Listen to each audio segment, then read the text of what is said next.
Assalamualaikum warahmatullahi wabarakatuh. Saya Rizka Alifiatul Rahma akan menjelaskan tentang kimia dan atom atau molekul bagian dari materi. Kenapa kita harus belajar kimia? Di setiap aspek kehidupan pasti kita akan menemui hal-hal tentang kimia seperti baterai, HP, DVD, obat-obatan, dan lain-lain.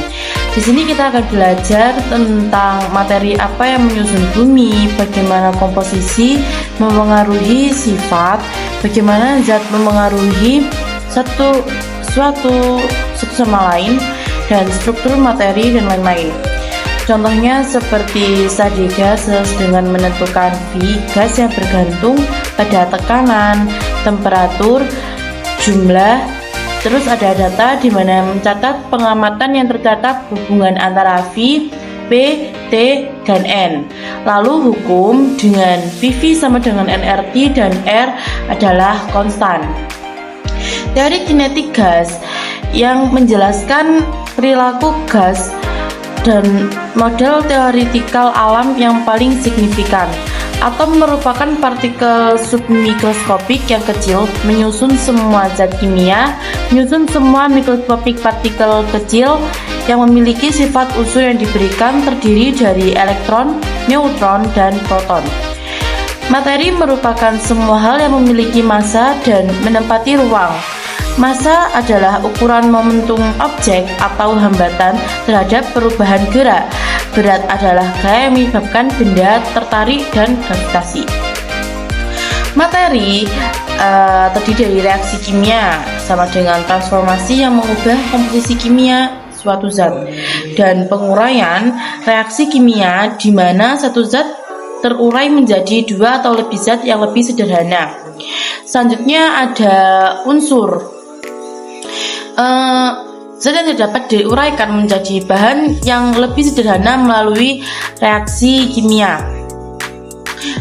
Zat hanya terdiri dari satu jenis atom. Bentuk materi paling sederhana yang dapat digunakan secara langsung.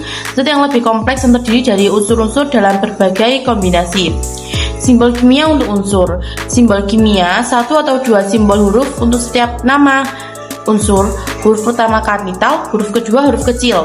Semisal C sama dengan karbon dan S sama dengan belerang. C-nya besar, S-nya besar ya. Untuk kalsium ada Ca, C-nya besar, A-nya kecil, dan untuk argon ada Ar, A-nya besar dan R-nya kecil. Selanjutnya ada ada senyawa terbentuk dari dua atau lebih atom unsur yang berbeda, terus selalu dikombinasikan dalam rasio massa yang sama, dapat dipecah menjadi unsur. Assalamualaikum warahmatullahi wabarakatuh. Perkenalkan, nama saya Azharha Aulia Yahya dengan NIM 230003110006. Baik, di sini saya akan menjelaskan mengenai materi tentang struktur elektron atom. Nah, untuk struktur elektron atom ini dibagi menjadi beberapa subbab.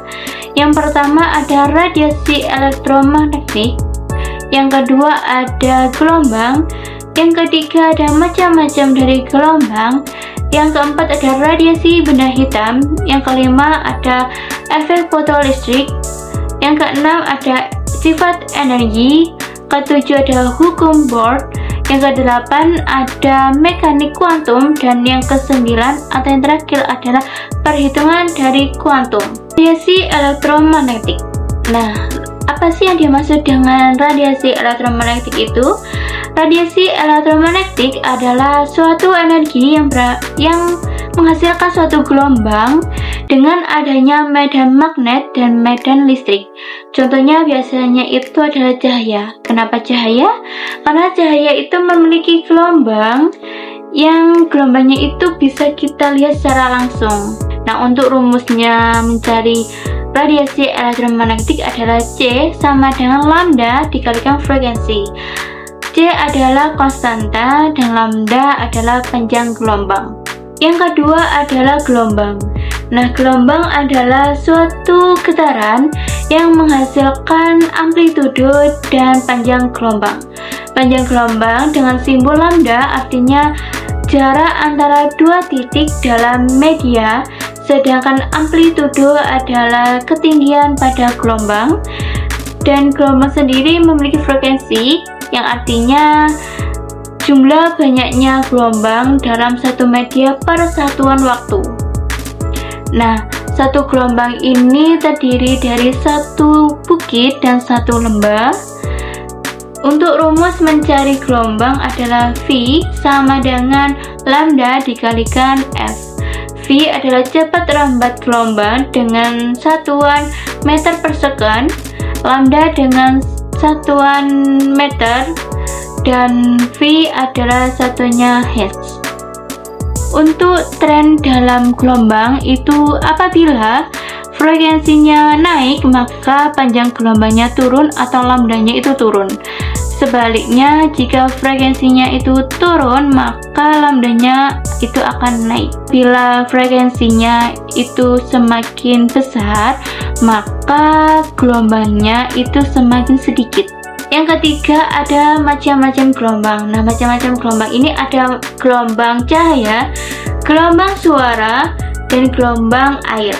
Setelah itu ada sifat energi. Sifat energi ini ada 3, yaitu yang pertama adalah elektron dalam atom dapat memiliki orbit tertentu. Kemudian yang kedua adalah elektron dalam orbit tertentu dapat memiliki energi yang spesifik. Kemudian yang ketiga yaitu energi dapat diserap atau dipancarkan untuk memindahkan elektron dari keadaan energi yang tertentu ke energi yang tertentu lainnya. Jadi energi ini bisa berpindah dari satu ke yang lain. Kemudian ada radiasi benda hitam. Radiasi benda hitam adalah suatu energi yang dapat menyerap dengan baik, dengan sempurna, tanpa harus memantulkan kembali. Nah, radiasi benda hitam ini sangat berhubungan dengan energi dan panjang gelombang. Rumus untuk mencari radiasi benda hitam ini dengan rumus E sama dengan H dikalikan F. E ini adalah energi, H ini adalah suatu konstanta dari Planck, dan F adalah frekuensi. Setelah itu ada efek fotoelektrik. Efek fotoelektrik sendiri artinya adalah suatu elektron yang keluar dari permukaan ketika energi yang datang jauh lebih besar daripada energi yang ada di permukaan, sehingga elektronnya itu berhamburan keluar, dan sisa dari energinya itu menjadi energi kinetik. Kemudian ada hukum Bohr. Hukum Bohr ini menyatakan bahwa model dari atomnya itu elektron mengorbit pada nukleus, jadi seperti planet. Dan hukum dari Bohr ini itu modelnya itu sangat sederhana. Kemudian ada prinsip ketidakpastian menurut Heisenberg yang menyatakan bahwa semakin tepat momentum sebuah partikel maka semakin tidak tepat pada posisinya. Nah, setelah ini kita akan membahas mengenai mekanika kuantum dan perhitungan kuantum. Kemudian ada mekanika kuantum. Nah, mekanika kuantum ini terbagi menjadi 2 prinsip, yaitu yang pertama adalah apabila elektron ini dapat dijelaskan menggunakan persamaan pada frekuensi gelombang. Dan yang kedua adalah apabila frekuensinya ini terkuantitasi, maka energinya juga terkuantitasi. Setelah itu ada perhitungan kuantum. Perhitungan kuantum ini ada 4, yaitu S, L, M, dan N. S ini artinya menunjukkan arah spin. Jadi ada 2, plus setengah dan minus setengah, seperti berikut. Kemudian yang kedua ada L. L ini adalah bilangan kuantum lazimut. Nah, biasanya itu untuk menentukan bentuk orbit, seperti kalau S itu 0, kalau P itu 1, D itu 2, dan F itu 3. Seperti berikut. Kemudian ada M, yaitu bilangan kuantum magnetik. Nah, bilangan kuantum magnetik ini untuk menentukan orientasi atom, dan biasanya tertulis bilangan bulat seperti -2, -1, 0, 1, 2 seperti itu. Dan contohnya seperti ini. Setelah itu ada N. N ini adalah untuk menentukan jumlah pada objeknya. Seperti 1S, berarti itu 1.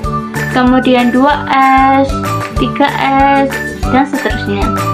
Jadi untuk contoh dari perhitungan kuantum secara detailnya adalah seperti berikut ini. Baik, itu yang bisa saya sampaikan dan rekan saya sampaikan. Kurang lebihnya kami berdua mohon maaf sebesar-besarnya. Akhirul kalam, wassalamualaikum warahmatullahi wabarakatuh. See you.